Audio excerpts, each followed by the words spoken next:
Bonjour à toutes et à tous, bienvenue dans En Soum Soum, pour l'instant ça s'appelle comme ça, avec notre premier ambassadeur Onae qui a mis le feu sur la toile avec des stories, attention, Peggy 18, on ne veut pas savoir ce qu'il fait avec son savon, mais en tout cas il est là avec nous. Bonjour monsieur Chris, comment ça va? Bonjour, ça va super bien, en plus je sens méga bon. Ah là Et là. ben voilà, au hasard.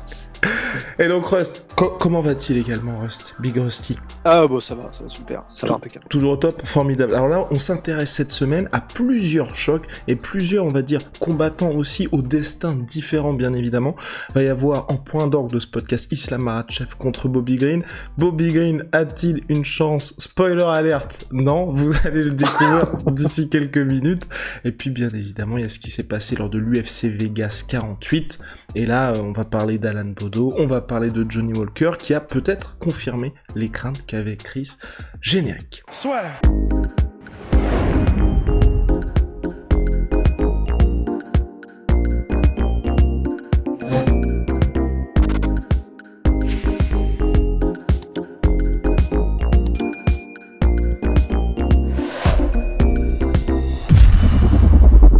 Chris, expert, attention, Johnny Walker. Qu'est-ce qu'on peut en penser? Et surtout, avec Ross, on en a parlé un petit peu dans un podcast précédent, mais on commence tout simplement à, enfin en tout cas nous deux, voilà, parce que peut-être que tu vas dire non, il n'y a pas du tout de problème, à s'inquiéter un peu pour lui en tant que personne, parce que là ça se passe pas du tout comme prévu sa carrière, et puis en plus il y a des défaites qui commencent à être un peu inquiétantes. Non, moi je trouve qu'il a vraiment le potentiel d'un champion. J'ai vu des trucs, non, j'ai Oh merde. non, clairement, hier, il a un peu confirmé les craintes que moi j'avais, c'est-à-dire qu'il a un profil, comme on avait dit, très explosif, très agressif, qui est contre lequel on a du mal à se préparer, parce que va-t-en trouver un training partner qui roule comme lui et qui tourne comme lui et qui a ce style aussi folklorique. Et au final, je pense qu'il est, après, comme on avait dit, hein, après cette défaite, il est allé chez John Kavanagh en pensant que, en étant plus cadré, il allait pouvoir mieux exploiter ses compétences athlétiques innées. Et au final, je pense qu'on a voulu trop le cadrer dans un séquençage classique. Tu vas jabber, tu vas envoyer des directs. Hier, c'était beaucoup des low kicks.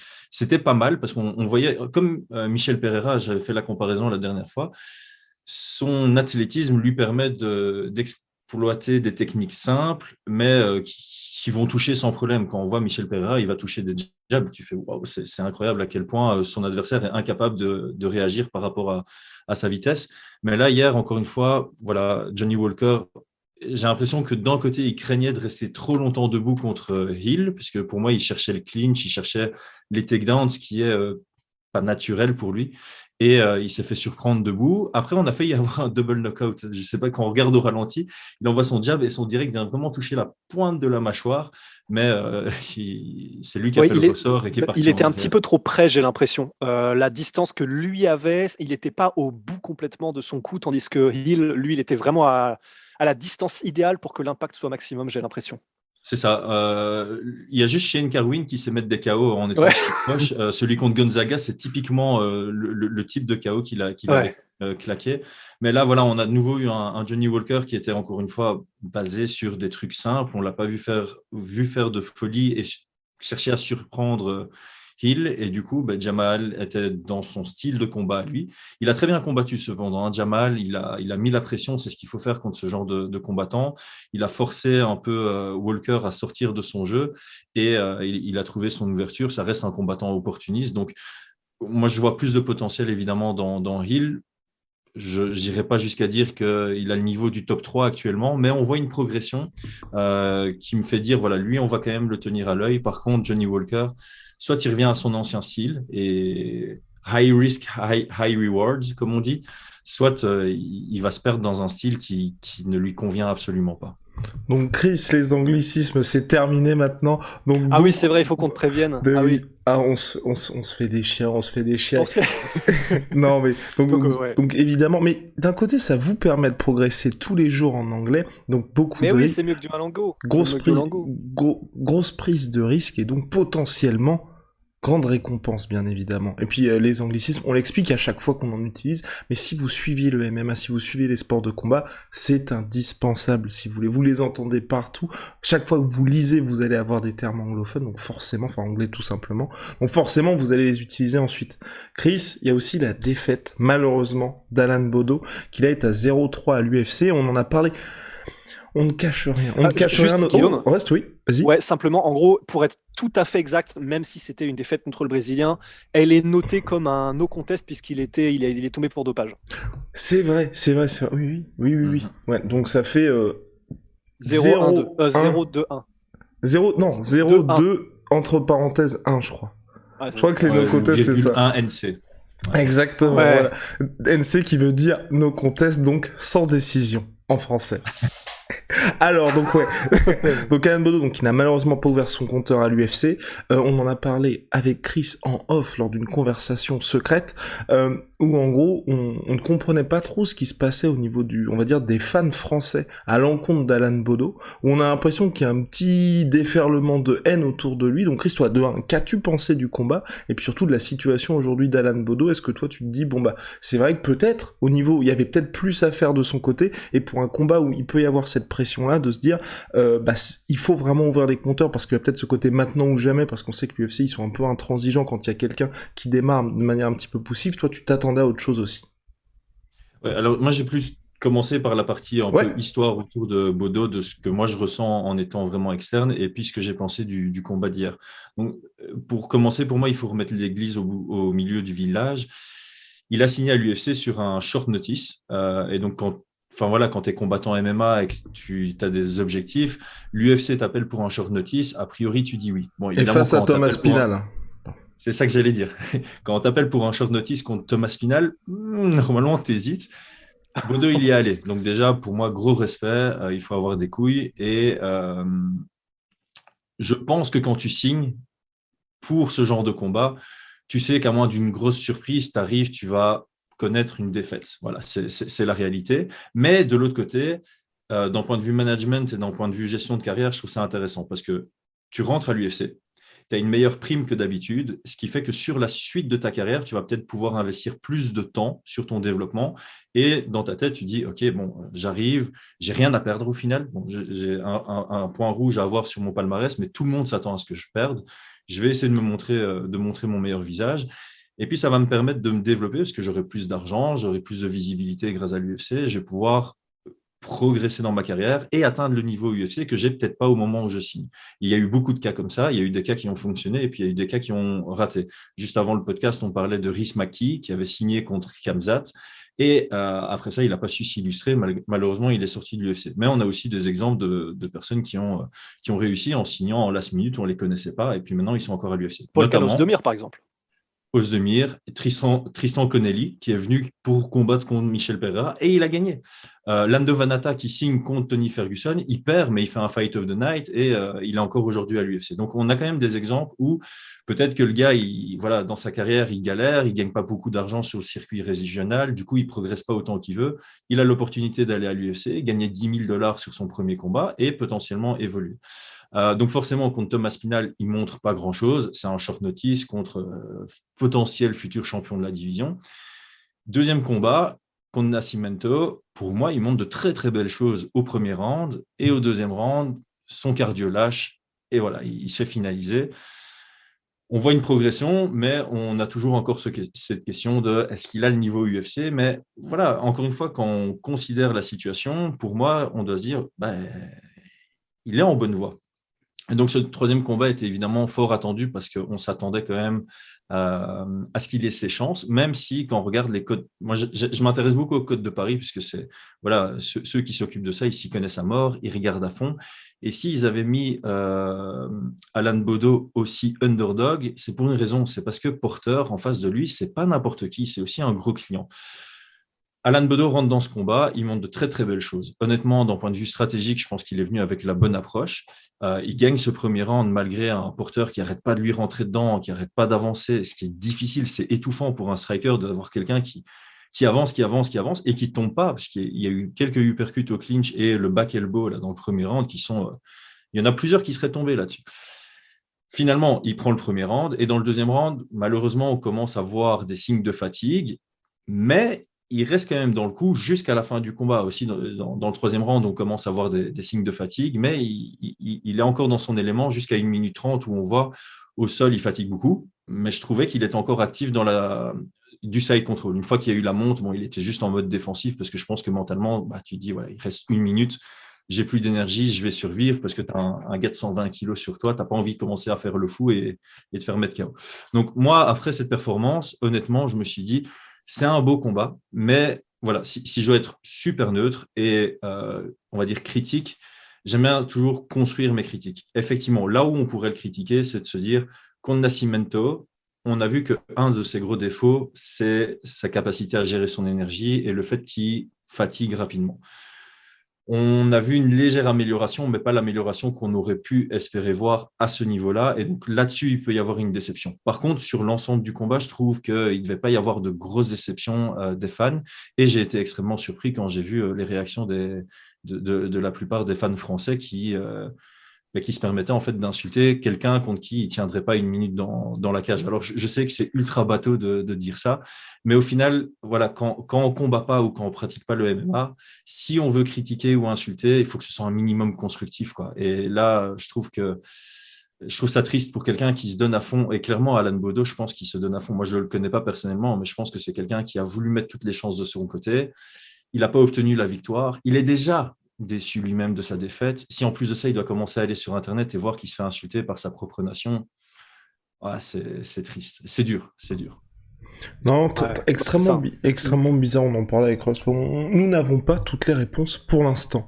Quelque chose à ajouter sur Alan? De toute façon, on en a déjà parlé avec Big Rusty.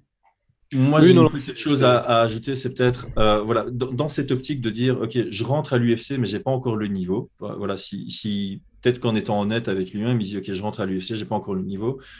Moi, je n'ai jamais managé qui que ce soit à l'UFC. J'ai déjà managé des combattants au Cage Warriors, au KSW, etc. Donc, je ne sais pas comment ça se passe à l'UFC. Je sais qu'au Cage Warriors, par exemple, si je disais à Yandine, OK, mon gars, il ne combat pas pendant 10 mois, Yandine, il disait, OK, je te laisse, je propose un combat dans 1 an. À l'UFC, je ne sais pas si on peut faire ça, mais effectivement, dans un monde où je rentre à l'UFC, je n'ai pas encore le niveau, peut-être que écarter les combats, combattre moins fréquemment lui aurait permis de progresser davantage entre les combats et d'arriver à son 3e combat réellement prêt. Là, ce qui est difficile, c'est ça, c'est qu'à chaque fois, il était si proche. Enfin, avec Ross, on en avait parlé même du 2e combat, sur ce qu'il fait sur le premier round, même Michael Bisping, il se dit, ah ouais, d'accord. Enfin, en fait, là, ça n'a rien à voir avec ce qui s'était passé avant. Et donc, je pense qu'à mon avis, il doit y avoir, comme tu le dis, quelque chose du côté peut-être un peu mental, parce que j'en avais parlé aussi à Alan de ça, justement, sur qu'est-ce qui s'était passé entre le premier et 2e round de son contre Nascimento. Même lui, il savait pas trop l'expliquer, parce qu'il se sentait bien, en fait, à la fin du premier round, et t'as quelque chose aujourd'hui, quelque chose peut-être sur lequel il a toujours pas su, tu vois, mettre le doigt, c'est il a les capacités, peut-être que lui, passé un certain moment dans le combat, il se dit ça va peut-être plus être possible aussi. Mais parce qu'en soi, quand on voit les deux, à chaque fois, en dehors du combat contre Thomas Spinal, bien évidemment, à chaque fois, il y a de l'espace pour gagner, tu vois. Et c'est en rien des performances où, quand on regarde sur Internet et les gens font, il s'est fait rouler dessus, quand on regarde le combat dans son entièreté, pas du tout. Non, vraiment, il fait techniquement, il se rapproche, pour moi, debout, il a le niveau UFC, clairement. En lutte défensive au sol, il y a une marge de progression assez claire. Et en gestion d'énergie, c'est là où, pour moi, il y a la plus grosse progression à faire. Alors, évidemment, quand tu es poids lourd, en général, les combats, ça finit tôt, mais tu dois justement percevoir et anticiper le fait que ça aille à la décision, surtout quand tu affrontes Porter, qui, quand on regarde statistiquement ces 2 derniers combats avant Alan Baudot, son nombre de coups envoyés augmente de round en round, un peu comme Max Holloway. Donc, c'est une version poids lourd qui sait gérer des combats sur la distance. Donc, effectivement, c'était un point de mise, c'était de venir préparer pour une décision. Donc, encore une fois, ça se joue sur des petites choses. Je ne sais pas si, d'un point de vue... Après, c'est facile après coup de dire oui, on aurait dû, il aurait pu, il aurait si. Pour moi, il a le potentiel d'avoir vraiment le niveau UFC. Je ne sais pas ce qu'il en sera. Je ne sais pas s'il aura une 4e chance. Je ne sais pas s'il va sortir. Mais pour moi, s'il sort de l'UFC, il va être difficile à battre sur le circuit régional, vraiment.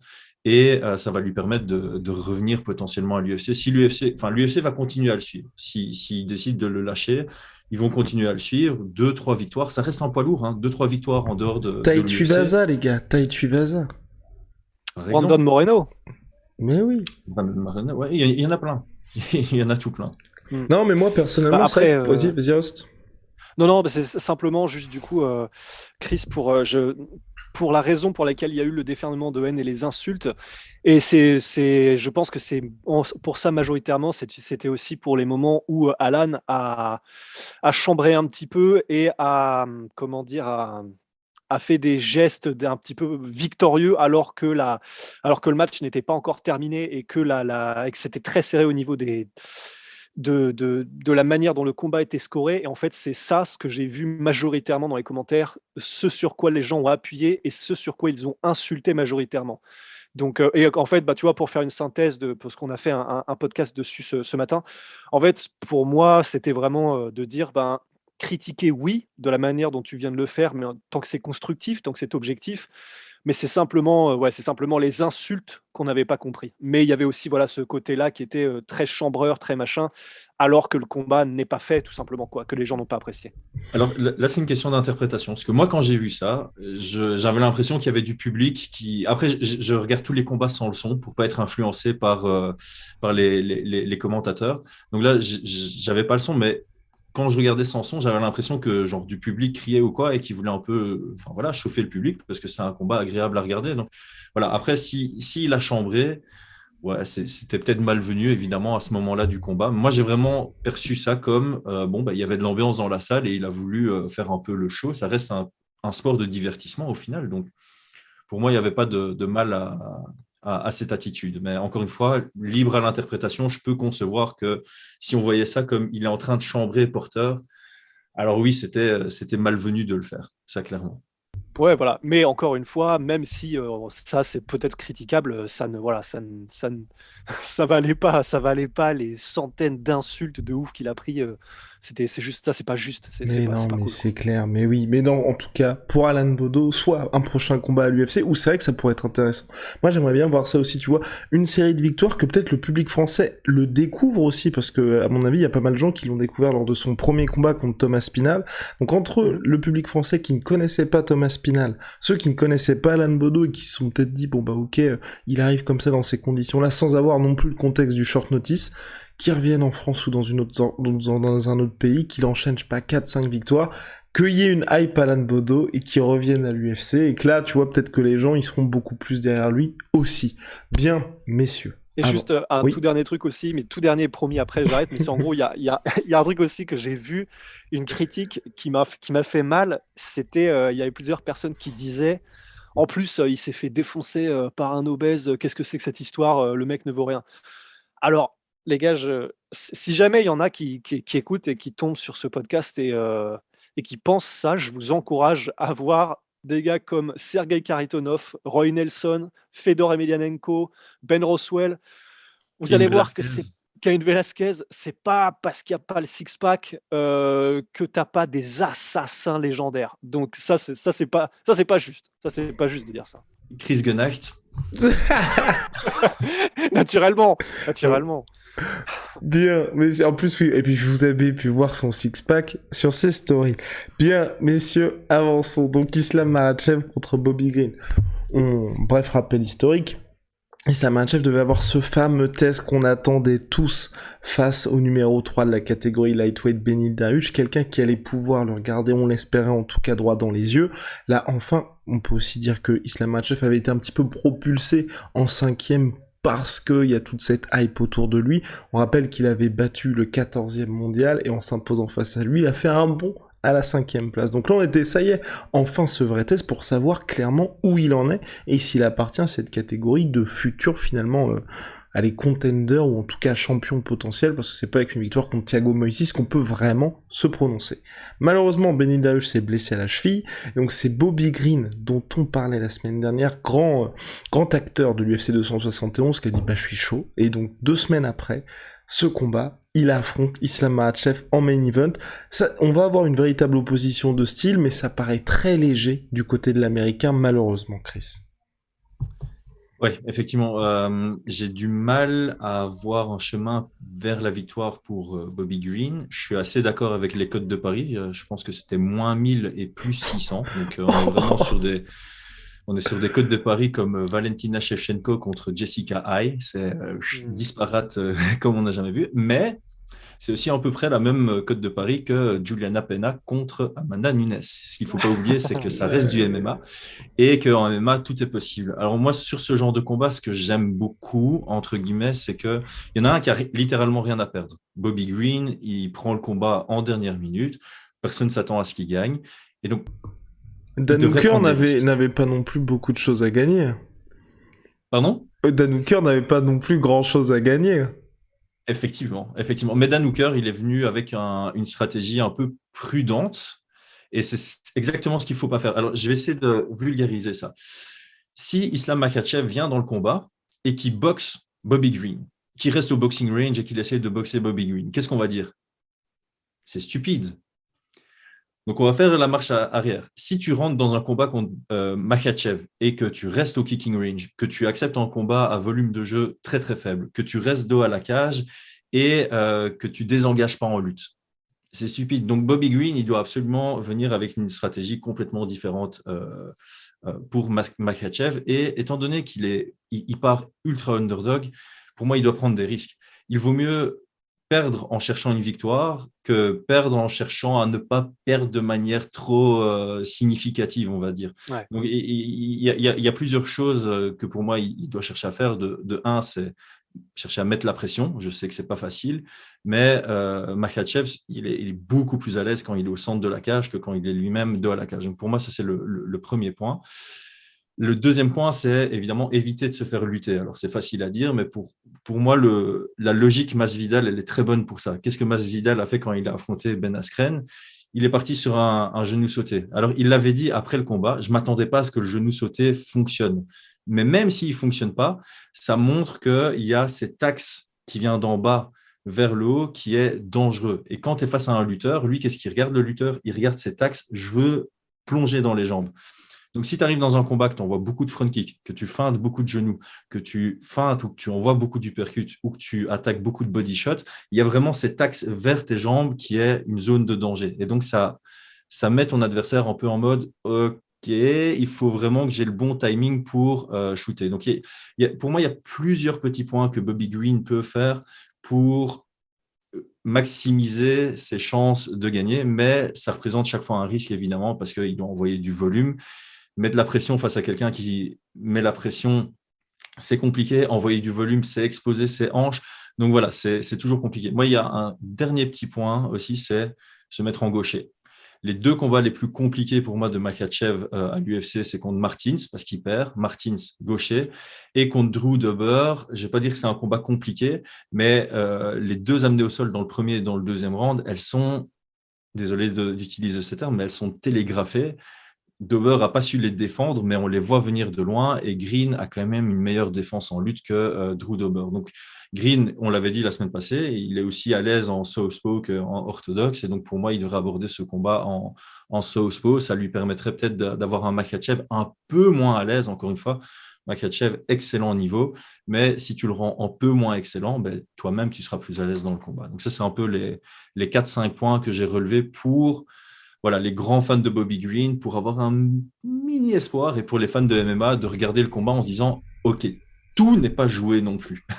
Parce qu'on n'aime pas regarder des combats de MMA où on se dit on sait ce qui va se passer. Et si Rust. je peux juste compléter, ouais, en gros, ce pourquoi, la vulgarisation en tout cas de Chris, c'est ce pourquoi, du coup, tu dis, Chris, qu'il faut absolument gagner le combat pour le centre de la cage, et particulièrement contre un gars comme Makhachev. Alors tu me dis si tu es d'accord, mais c'est en particulier parce que ben, les Dagestanais utilisant beaucoup la lutte contre la cage, bah, c'est beaucoup plus facile de défendre si tu as beaucoup d'espace. Alors déjà, que ce soit pour bouger, parce que tu as beaucoup plus d'endroits qui te sont disponibles quand tu dois échapper à un takedown ou quoi que ce soit. Et en plus de ça, y a toujours eu un peu plusieurs écoles au niveau de la défense des takedowns. Il y en a qui préfèrent défendre avec le dos à la cage, comme chez ITT, parce que du coup, ils cèdent de la cage pour remonter. Mais le problème, c'est qu'il y a eu maintenant toute la team d'Aguestan qui utilise la cage pour te maintenir au sol, et donc c'est compliqué. Mais donc, la raison pour laquelle Chris disait effectivement garder le combat au centre de la cage le plus possible, c'est pour avoir le plus d'options possible pour défendre de manière optimale contre des lutteurs comme Makhachev qui n'espère qu'une chose, c'est te coincer justement contre cette cage-là, quoi. C'est vrai que la plupart des takedowns de Makhachev réussissent à la cage. Le seul que j'ai en tête qui a réussi à l'ouvert, c'était contre Drew Dober dans le premier round. Il prend la single et il vient faucher avec sa jambe le pied d'appui de Dober. Par contre, dans le deuxième round, il essaye de le refaire. Dober adapte bien. Ça va à la cage et puis c'est à la cage qui va compléter son takedown. Donc clairement, le jeu de Makhachev tourne comme celui de Khabib beaucoup plus sur le travail à la cage. Et si tu es au centre, ben, il y a du trajet jusqu'à arriver à la cage qui te permet de plus facilement sortir en lutte, ou simplement le fait que tu aies de l'espace derrière toi, tu sais désengager. Donc s'il shoot et qu'il télégraphe ses shoots comme contre Drew Dober, et que lui a un bon timing, il recule et tu as un Drew Dober, un Islam Makhachev qui plonge dans le vide. Donc oui, ça offre plus d'opportunités de défense. Passer cette analyse de Chris, on va passer directement au pronostic, messieurs. Alors, et je rappelle aussi, une cote à moins 1000, c'est énorme. Si vous voulez, c'est l'équivalent de 1,10 en France quand par exemple le PSG affronte Brest au Parc des Princes. Ça vous donne une idée un petit peu de ce qu'attend Bobby Green. Alors, et est-ce que tu peux rappeler d'ailleurs, Guillaume, comment ça marche? Parce que ça m'énerve. À chaque fois, on m'explique et à chaque fois, j'oublie comment ça marche, ce que ça veut dire moins 1000 plus 600. Donc, moins 1000, ça veut dire que tu dois miser $1000 pour récupérer 100. Ok. Et plus, par exemple, et quand t'es à plus 600, ça veut dire que tu dois mettre 100 pour récupérer 600. C'est ça, Chris, n'est-ce pas? C'est ça, exactement. Ouais, voilà. Donc ça, donc ça vous donne une idée de ce qui attend notre ami Bobby Green. Mais je suis pas allé voir les records à l'UFC, mais je pense que quand c'est le plus disparate, ça va chercher les moins 1100, voire moins 1200. Donc on n'est vraiment pas très loin des combats les plus disparates sur papier en termes de cote de Paris. Bah, surtout pour un main event, et là clairement, c'est si l'UFC a fait ce combat-là, c'est parce qu'il leur fallait un main event pour cette carte. Sinon, ils l'auraient décalé comme ce qu'ils ont fait pour Dos Anjos contre Fiziev, qui justement devait être le main event de la semaine passée, donc qui est décalé au prochain pay-per-view numéroté. Rust, pronostic. Ah oui, je vais pas. Pour moi, ce sera Makhachev. Et maintenant, la question, c'est plutôt effectivement comment. Et je vois bien une soumission. Je vois bien une soumission à quelque chose comme peut-être deuxième ou troisième round. Quelque chose comme ça. En fait, en réalité, moi, j'en suis plus à simplement espérer que Bobby Green puisse montrer le meilleur de lui-même sur les courtes séquences où il le pourra.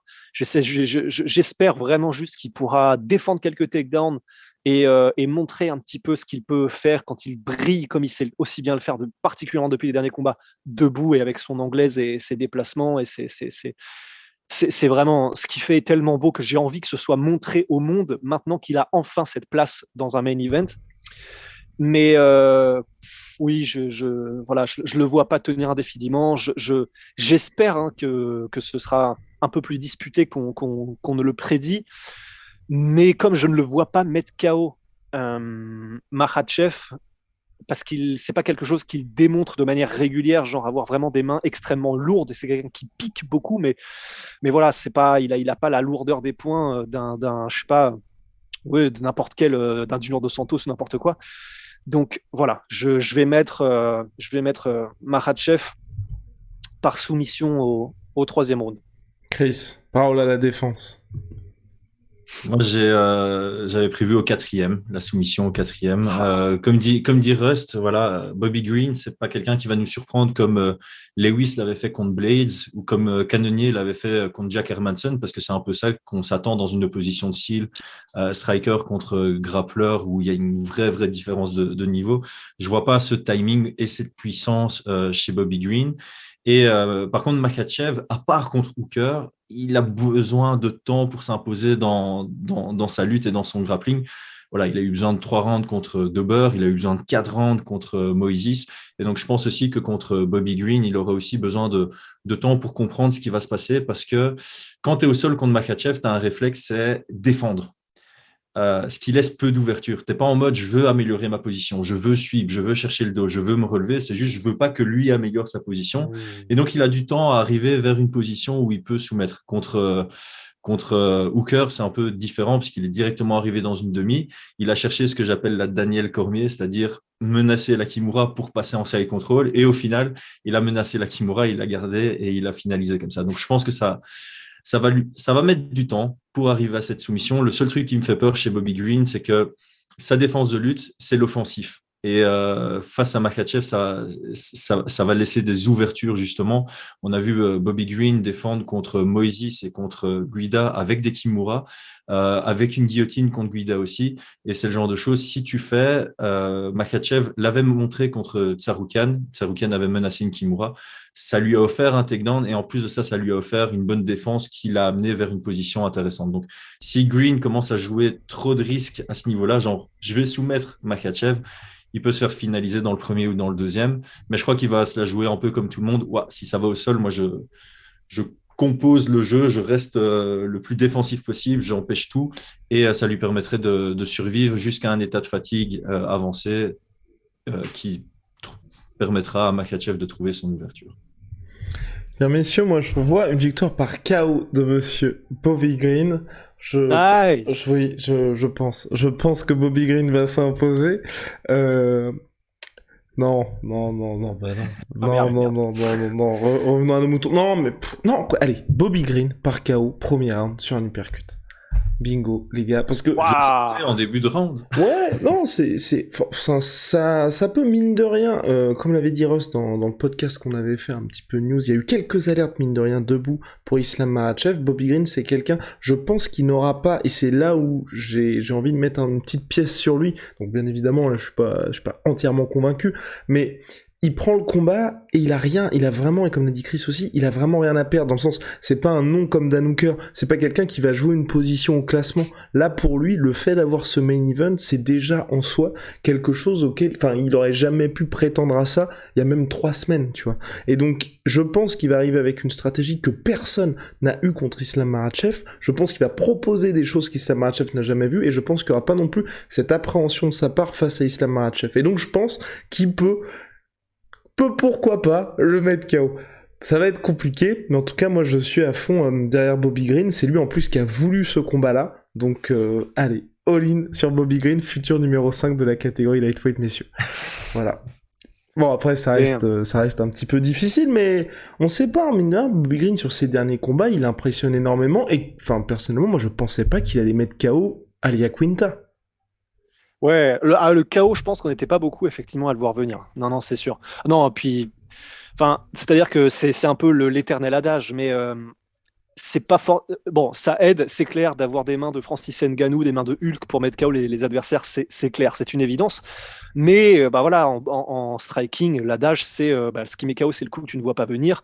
Et Bobby Green est largement compétent pour créer des combinaisons et des échanges et des séquences où il va dépasser Makhachev au point où il peut trouver vraiment une ouverture qui le met KO. Et donc ça, c'est sûr et certain. Et puis il y a le suivi qui est intéressant aussi, parce qu'il est extrêmement agressif, parce que je me souviens, c'était David Ramos qui avait réussi à faire un peu l'ascenseur justement sur un uppercut face à Makhachev, mais il n'y avait pas eu ce suivi-là. Et ensuite, il s'est passé ce qui s'est passé, où justement, il s'est bien pris Islam Makhachev, il a même réussi, je crois, un knockdown sur un genou sauté. Donc, voilà, il y a des possibilités. Mais Chris, il y a aussi un truc aussi que tu nous disais en off, et alors, je sais pas si est-ce qu'on le dit maintenant ou est-ce qu'on en fera pas un podcast dédié. Si oui, on peut le dire maintenant.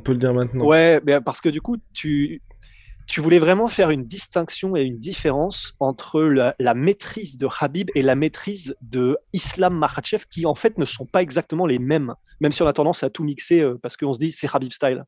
Ouais, pour moi, la comparaison a vraiment pas lieu d'être. Je vais faire très simple. Si Khabib et Islam Makhachev n'étaient pas potes et s'étaient affrontés, mais Khabib, il aurait déglingué Makhachev, j'ai pas peur de le dire. Pour Punchline. moi, il l'aurait ruiné. Et on va faire très simple. On va faire un exercice mental. Imagine Khabib contre Thiago Moises. Est-ce que ça passe le premier round? Non. Imagine Khabib contre Drew Dober. Est-ce que ça passe le premier round? Non. Alors, on peut faire aussi, imagine Khabib contre Hooker. Bon, bah, ça passe pas le premier round non plus, mais pour moi, le style de Khabib est beaucoup plus smash. C'est le vrai smash, c'est-à-dire qu'il vient pour exploser la domination. Il est capable de contrôler un adversaire juste avec ses jambes, libérer ses deux mains pour pouvoir travailler des frappes. Makhachev est pour moi plus technique, proprement, il est plus propre techniquement que Khabib au sol et debout, clairement debout. Enfin voilà, on ne peut pas comparer leurs deux styles debout, c'est deux mondes à part aussi. Mais au sol, on a un Makhachev qui est plutôt submission based, alors qu'on a un Khabib qui est beaucoup plus ground and pound. Je peux faire en anglicisme là-dessus. Donc un Makhachev qui est plus axé sur la soumission, un Khabib qui est plus axé sur les frappes. Et au final, quand Khabib va soumettre, c'est parce que les frappes lui ont permis de trouver une ouverture. Makhachev, lui, il va plutôt, il va frapper très très rarement parce que je pense qu'il a peur de perdre des positions en cherchant les frappes et il va plutôt rester très très proche, travailler la pression, travailler le passage progressif de transition vers des positions intéressantes et puis chercher la soumission à partir de là. Et pour moi personnellement, si tu me proposes de grappler contre Makhachev ou contre Khabib avec des frappes, je vais choisir 1000 fois de faire contre Makhachev. Hein. Le choix, il est très, très vite fait. Donc, pour moi, vraiment, la comparaison entre Khabib et Makhachev, elle a aucune raison d'être. Pour moi, quand je regarde les combats côte à côte, c'est pas du tout la même approche, c'est pas du tout le même style. Tu disais aussi que c'était une partie très importante du contrôle. C'était aussi le fait que les membres inférieurs de Khabib sont beaucoup plus et mieux utilisés que ceux de Islam Makhachev, je crois. Oui, tout à fait. Je pense que Khabib, il a vraiment cette logique de venir contrôler assez bas avec son triangle de jambes pour avoir un genre de montée très très basse et venir frapper à partir de là. Et même quand il est dans la garde de son adversaire, il vient directement chercher un tripod pour ouvrir la garde, pour passer, pour commencer à frapper à partir de là. Les Dagestani handcuffs, c'est beaucoup plus utilisé chez Khabib parce que ça t'ouvre des portes en grand and pound. Makhachev, il le fait très très peu. Il vient l'utiliser juste pour remettre les épaules de son adversaire au sol. Une fois que les épaules de son adversaire sont au sol, il vient chercher un underhook plutôt que garder le Dagestani handcuff pour venir frapper. Donc, pour moi, c'est vraiment deux approches complètement différentes. On en a un qui est là pour gagner ses rounds par 18 et venir frapper et frapper et frapper et puis éventuellement soumettre si ça s'ouvre. Et on en a un autre qui vient plutôt pour soumettre et de temps en temps frapper quand il y a un petit détail qui l'empêche d'aller chercher une tentative de soumission. Par contre, une fois qu'on est parti sur une soumission de part et d'autre, enfin voilà, ce que Makhachev a fait contre Hooker, ce genre de Kimura, ça demande une force incroyable qu'on voit pas physiquement chez Makhachev, mais je pense qu'il a une force pure qui est assez incomparable et même je sais pas si on va appeler ça un Von Flue ou un arm triangle, ce qu'il a fait contre Drew Dober, mais entre guillemets, il a le arm triangle, mais en demi-garde du mauvais côté. Donc moi, j'appelle ça un genre de Von Flue, parce que c'est plus la pression de la Von Flue que tu viens mettre.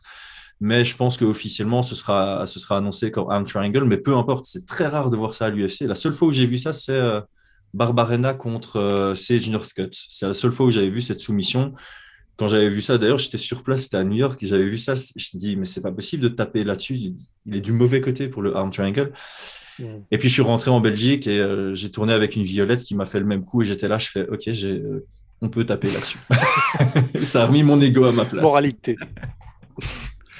Bien, mission, on a fait le tour sur ce futur main event donc qui aura lieu le week-end prochain. Voilà, on se retrouve dès la semaine prochaine pour un sacré morceau puisqu'on va s'intéresser à Jorge Masvidal contre Colby Covington. Là aussi, je n'ai pas vu les cotes là chez les bookmakers, mais à mon avis, on est aussi sur quelque chose d'assez déséquilibré, non, Chris ? J'ai pas été regardé, j'avoue. Je pense que les cotes de Paris sont quand même vachement à l'avantage de Colby Covington.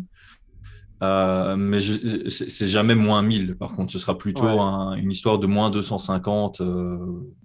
Voilà, donc c'est ce qu'on appelle du favori modéré. Donc on n'est pas sur du. Il y a slight favorites, donc à peine favori. On a du modéré et puis on a du ultra favori, on va dire. Et puis il y a le pick M. Ça c'est quand c'est moins 115, moins 115. Ça c'est quand c'est égalité Et- parfaite. Statu quo. Et oui, et ce qui est important quand même, petit point stat, avant le main event de l'UFC 272, c'est qu'en combiné Masvidal et Colby Covington ne compte qu'une seule victoire face à un welterweight classé. Terrible. Ouais, mais ça, c'est les welterweight. Hein. Pff, Les welterweights, c'est des... Ouais. Terrible, messieurs. Mais pourtant, Oui. mais là où c'est paradoxal, c'est que j'avais vu une stat aussi, et j'étais en mode, ah ouais, mais du coup c'est bizarre, en fait c'est parce qu'ils n'affrontent personne, mais je crois que la stat c'était que Colby et Jorge n'ont perdu que contre le champion depuis genre 2017 ou un truc comme ça, mais c'est parce que aussi ils n'affrontent personne, quoi. Voilà. C'est clair. Mais oui, parce que la dernière défaite de Jorge Masvidal hors champion, c'était bien évidemment en 2017, novembre très précisément, contre Steven Wonderboy Wonderboy. Thompson. Messieurs, on se retrouve très vite. Shout out à my sweet pea, my sweet protein. Bientôt, Chris aura tout ça. My protein, du Venom. Vous inquiétez pas, vous le verrez plus jamais à poil. Allez, à très très vite. Et d'ailleurs, Chris, on te prépare un petit banger là, le prochain savon qui arrive. Oh là là. Oh là là. Ah ouais. J'ai vu un teaser là-dessus et Ouais. je me suis dit, est-ce que c'est un savon qui sort ou c'est une boisson énergisante? Ah, Justement. c'est un savon, monsieur, c'est un savon. Allez, à la semaine prochaine.